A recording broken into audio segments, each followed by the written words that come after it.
Assalamualaikum warahmatullahi wabarakatuh. Selamat pagi anak-anak. Bagaimana kabarnya? Ya, baik, sehat, luar biasa. Pada pagi ini, ya, Bu Sofi akan mengajarkan tentang cara mencari akar-akar persamaan kuadrat ax kuadrat plus bx plus c sama dengan 0, ya, dengan cara memfaktorkan.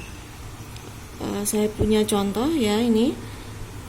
Kalau A-nya sama dengan 1, jadi persamaan ini ax kuadrat plus bx plus c sama dengan 0, A-nya sama dengan 1. Saya punya contoh persamaan, ya, x kuadrat plus 5x plus 6 sama dengan 0. Kita tahu bahwa A-nya berapa? A itu adalah koefisien x kuadrat, ya, berarti A-nya sama dengan 1. Kemudian B-nya berapa? Koefisiennya x, B-nya sama dengan 5, C-nya berapa? C itu konstanta yang berdiri sendiri, C sama dengan 6. Kalau kita mencari akar persamaan kuadrat ini, x kuadrat plus 5x plus 6, kita cari perkaliannya dulu. Jadi perkalian A dengan C, 1 dikalikan 6, berapa? 1 dikalikan 6, hasilnya 6. Kalau dijumlahkan, berarti hasilnya B yang tengah, dijumlahkan hasilnya 5. Jadi saya ulangi, ya, kalau kita mencari akarnya, A dikalikan C, kemudian kalau dikali, ya, kalau dijumlahkan adalah apa? Yang tengah, hasilnya B, ya. Jadi kalau dikalikan A kali C, kemudian kalau dijumlahkan hasilnya B. Kita cari faktor dari 6 dulu. Faktor dari 6 apa saja? 1 dikalikan 6, satu lagi 2 kalikan 3. Dari hasil ini, tabel ini, ya, faktor dari 6, 1 kali 6 dan 2 kali 3, mana yang kita pilih? Hasilnya adalah 5. Berarti yang atas atau yang bawah? Ya, betul. Yang kita pilih adalah 2 dan 3. Kita tulis di sini 2 dan 3. Setelah itu, setelah kita dapatkan 2 dan 3, kita tulis lagi, karena x kuadrat, ya, berarti ini x, ini juga x, maka faktornya tadi 2 kita tulis di sini plus 2, ya, sama 3 kita tulis di sini plus 3 sama dengan 0. Kita tahu bahwa dijabarkan satu-satu, berarti x plus 2 sama dengan 0 atau x plus 3 sama dengan 0.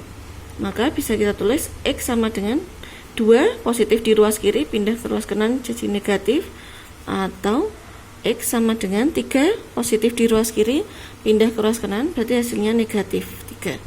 Maka kita tulis, ya, jadi akarnya adalah negatif 2 dan negatif 3. Ini untuk persamaan kuadrat yang akar-akarnya yang A-nya adalah 1, ya. Jadi contoh menentukan akar persamaan kuadrat yang A-nya itu sama dengan 1. Bagaimana kalau A-nya tidak sama dengan 1? Ya, kita tulis di sini. Ax kuadrat plus bx plus c sama dengan 0, di mana A-nya tidak sama dengan 1. Jadi A-nya bisa 2, bisa 3, dan seterusnya, ya.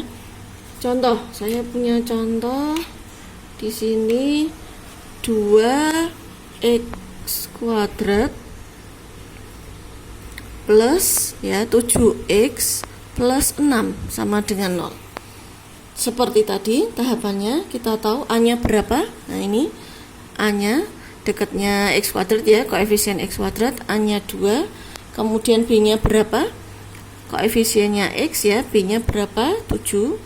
Kemudian C-nya berapa? Konstanta yang berdiri sendiri, C-nya adalah 6. Seperti tadi, kita mencari faktornya, ya, jika dikalikan itu adalah depan kali belakang atau A kali C. A kali C. Sedangkan kalau dijumlahkan, yaitu yang tengah, berarti apa? B. Sekarang kita lihat, kita kalikan A kali C, 2 kali 6, hasilnya adalah 12. Terus kita jumlahkan B, berarti B-nya berapa? 7. Kita cari faktor dari 12. Bagaimana faktor dari 12? 1 kali 12 bisa juga 2 kali 6, bisa juga 3 kali 4 ya.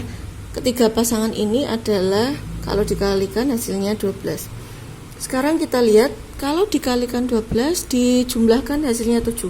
Pasangan mana yang kita pilih? 1 sama 12, 2 sama 6 atau 3 sama 4? Oke, berarti yang kita pilih adalah pasangan 3 dan 4. Selanjutnya, karena ini 2x kuadrat, maka kita tulis di sini 2x, ini juga 2x. Ya, sama dengan 0. Terus biar jadi akarnya tadi semua kita bagi 2. Ya, karena A-nya 2, kita bagi 2. Kalau ini 3x kuadrat, berarti ini kita tulis 3x, ini 3x, ini dibagi 3. Gitu ya. Kemudian setelah kita dapatkan tadi 3 dan 4, maka kita tuliskan di sini plus 3 sama plus 4. Nah, kita lihat yang bisa dibagi 2 adalah mana? 2x tambah 3 atau 2x tambah 4? Yang bisa dibagi 2 adalah 2x tambah 4. Nah, ini kita sederhanakan. Yuk, 2x tambah 4 dibagi 2. 2x bagi 2 hasilnya x. 4 bagi 2 hasilnya plus 2. Maka ini bisa kita tulis x plus 2. Terus kita tulis lagi 2x plus 3 kali x plus 2 sama dengan 0. Kita jabarkan satu-satu. 2x plus 3 sama dengan 0 atau x plus 2 sama dengan 0. 2x sama dengan seperti tadi ya, positif pindah jadi negatif cross kanan, berarti x-nya sama dengan min 3 per 2. Atau x sama dengan 2 positif pindah jadi negatif. Jelas? Jadi kesimpulannya ya, jadi akar-akarnya adalah bagaimana? Negatif 3 per 2 dan negatif 2. Baik anak-anak, ini yang bisa saya sampaikan untuk pembelajaran pagi ini. Semoga kalian jelas ya, paham. Diulang-ulang lagi videonya, silakan ditulis di buku catatan. Sekian dari saya. Assalamualaikum warahmatullahi wabarakatuh.